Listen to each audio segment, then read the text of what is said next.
एक युवती इंस्टाग्राम पर रील्स स्क्रॉल कर रही थी, तभी उसके पास एक युवक का मैसेज आता है और दोनों की बात होती है।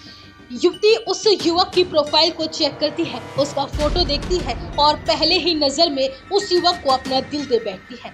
दोनों में बातचीत का दौर शुरू होता है और फिर ये दोस्ती प्यार में बदलने लगती है। इस दौरान दोनों कई बार मिल भी लेते हैं और युवती युवक के साथ शादी तक के सपने सजाने लगती है। दोनों की मोहब्बत को अभी महज 1.5 महीने का ही समय गुजरा था कि एक दिन उस युवती की लाश एक खेत में पड़ी हुई मिलती है और उसका प्रेमी लापता हो जाता है। दरअसल 1.5 महीने में इंस्टाग्राम से दोस्ती, प्यार और फिर हत्या का ये हैरान कर देने वाला मामला उत्तर प्रदेश के मुरादाबाद जिले का है। यहाँ एक बॉयफ्रेंड ने अपनी 22 साल की गर्लफ्रेंड की गला दबाकर बड़े ही बेदर्दी से हत्या कर दी और फिर उसके शव को गन्ने के खेत में फेंक दिया। प्रेमिका 7 दिन से लापता थी। वारदात का खुलासा तब हुआ जब पुलिस ने प्रेमी को अपने हिरासत में लिया। दरअसल पूरा मामला बिलारी थाना क्षेत्र का है। यहाँ रहने वाली समरीन रामपुर के सैफानी कस्बे में इनाया हेल्थ केयर क्लिनिक में नर्स थी। उसका फाजलपुर के रहने वाले गौसे आलम से 1.5 महीने से प्रेम प्रसंग चल रहा था। गौसे आलम पेशे से ट्रक ड्राइवर है।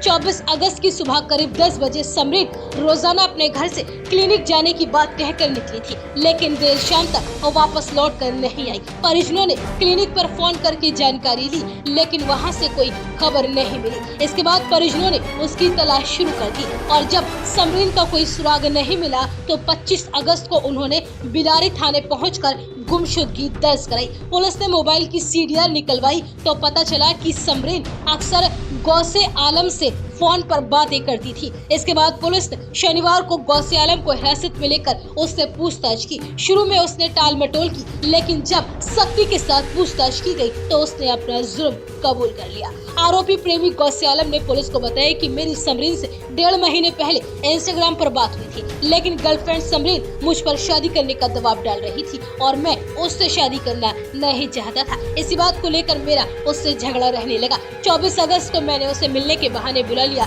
बातचीत करने के दौरान दोनों का विवाद हो गया। इसके बाद मैंने गला दबाकर समरीन की हत्या कर दी और उसके शव को कुंद्रकी थाना क्षेत्र के ग्राम चक फाजलपुर रुकपुर के बीच रेलवे ट्रैक के करीब एक गन्ने के खेत में फेंक दिया। इसके बाद ट्रक लेकर वहां से चला गया। जानकारी के मुताबिक नर्स समरीन अपने 4 भाई बहनों में सबसे छोटी थी। बड़ी बहन फरहा की शादी हो चुकी है और 2 बड़े भाई सुहेल और रिजवान दिल्ली में काम करते हैं। बहन फरहान ने बताया कि समरीन ने जीएनएम का कोर्स कर रखा था। पिछले 3 साल से वो क्लिनिक में काम कर रही थी। फरहा का आरोप है कि जब उन्होंने बिलारी थाने में गुमशुदगी दर्ज कराई तो कोई जांच नहीं हुई। इसके बाद चौकी में भी शिकायत दर्ज कराएगी, लेकिन वहां भी सुनवाई नहीं हुई। पुलिस बार बार कहती रही कि लोकेशन ट्रेस कर रहे हैं, कोई मदद नहीं की और फिर शनिवार को अचानक पुलिस ने सूचना दी कि समरीन की मौत हो चुकी है। इस मामले में एसपी देहात कुंवर आकाश सिंह ने बताया कि आरोपी की निशानदेही पर शव बरामद कर लिया गया है। आरोपी ने गला दबाकर हत्या करने की बात कबूल कर ली है। पुलिस ने फिलहाल शव को कब्जे में लेकर पोस्टमार्टम के लिए भेज दिया है और पुलिस आरोपी से आगे की पूछताछ में जुटी हुई है।